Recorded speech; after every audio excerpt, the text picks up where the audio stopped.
Naglabas ng datos ang World Health Organization kung saan halos 14 na milyong individual sa mundo ang tinatamaan ng sakit na cancer. Sa kasalukuyan, inilunsad ng GeneLab PH ang advokasya na isulong ang mas madaling paraan ng pagdetect ng sakit na cancer. Yan ang ulat ni Ryan Lisiges. Parang nilibing na ako agad. Hindi biro eh. Inisip ko ang mami ko. Tila pinagsakluban ng langit at lupa ang doktor na si Maria Paz matapos malamang siya ay may stage 2 thyroid cancer. Unang inakala na diabetes lang ang kanyang mga sintomas pero malala pa pala ito. To be diagnosed with cancer is not a joke. Financially, draining, emotionally, and sa sarili.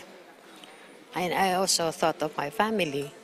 Laking pasalamat ni Paz na cancer-free na siya ngayon, gayong halos huli na nang malaman niya na tinamaan na pala siya ng nakamamatay na sakit. Itinuturing ng World Health Organization na global public health crisis ang cancer. Sabi ng WHO, mahigit 14 na milyong tao ang nagkakasakit ng cancer kada taon sa buong mundo. Isa sa 6 ang namamatay.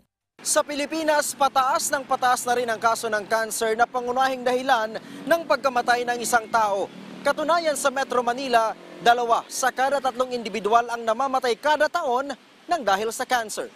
Para matugunan ang tumataas na bilang ng nagkakaroon ng cancer, inilunsad ngayong araw ng GeneLab PH ang advocacy campaign na Cancer Warrior PH. Advokasya nila ang early detection upang maagapan ang sakit. Layon din nilang isulong ang pinakabagong paraan sa pag-detect ng cancer gamit ang liquid fluid biopsy na isang sampling at analysis method sa dugo. Kung natatakot ka sa gastos, mas madaling gamutin at mas mura ang gamutan kung maaga mong madidiscover. So kung late na, talagang parang lalaki yung gastos mo pero hindi ka gagaling. At marami pa ang ating gugugulin para nang sa ganon ng mga pasyenteng may cancer sa ating bansa ay hindi na mahirapan sa gamot na pangangailangan po nila. Ryan Lisiges para sa Pambansang TV sa Bagong Pilipinas.